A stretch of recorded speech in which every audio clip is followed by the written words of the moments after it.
Wabarakatuh. Perkenalkan, saya Najma Runi Ghazali dengan NIM F3 4012414030. Di sini saya akan menjelaskan tentang minyak asiri, yaitu tanaman cengkeh. Pertama, kita bahas dulu tentang tanaman cengkeh.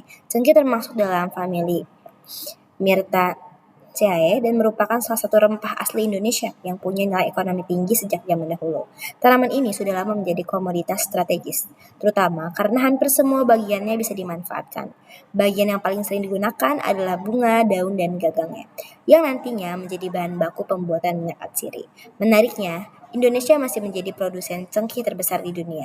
Ini menunjukkan kalau tanaman ini bukan hanya penting secara budaya, tapi juga berperan besar dalam mendukung industri perdagangan internasional.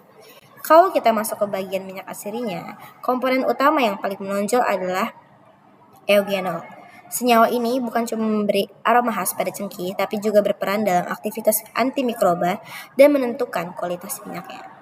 Di Indonesia, minyak daun cengkeh biasanya punya kandungan eugenol yang cukup tinggi, bahkan bisa mencapai lebih dari 70%. Nah, perbedaan bagian tanaman yang dipakai, misalnya daun, bunga, atau gagang, itu sangat mempengaruhi kadar eugenolnya. Sebab itu, mutu minyak dari setiap bagian bisa berbeda. Kalau kita lihat standar mutunya, minyak cengkeh idealnya punya eugenol total minimal 78%, dengan karakteristik aroma khas dan warna kuning coklat tua. Standar ini penting banget terutama untuk memastikan produk sesuai kebutuhan industri. Minyak asiri cengkeh punya kegunaan yang sangat luas. Dalam bidang farmasi, minyak ini sering dipakai sebagai analgesik, antiseptik, dan antimikroba. Bahkan sejak dulu minyak cengkeh sudah dikenal sebagai bahan obat tradisional, salah satunya untuk meredakan sakit gigi atau nyeri ringan. Di dunia kosmetik, minyak cengkeh menjadi bahan parfum, aromaterapi, sabun, dan skincare karena aromanya yang kuat dan sifatnya yang antibakteri. Sementara dalam industri pangan, minyak cengkeh berfungsi sebagai flavoring agent, yaitu penambah cita rasa pada makanan dan minuman. Karakteristik aroma yang hangat dan tajam membuatnya cocok untuk produk bakery, minuman herbal, dan makanan olahan. Terakhir, kita masuk pada proses sederhana, ekstraksi minyak cengkeh.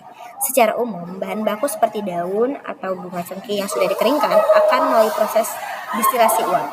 Pada proses ini, bahan dipanaskan bersama air sehingga uap membawa komponen minyak atsiri naik ke kondensat.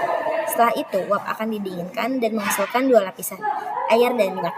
Minyak inilah yang kemudian dipisahkan dan selanjutnya bisa dimurnikan sesuai kebutuhan industri.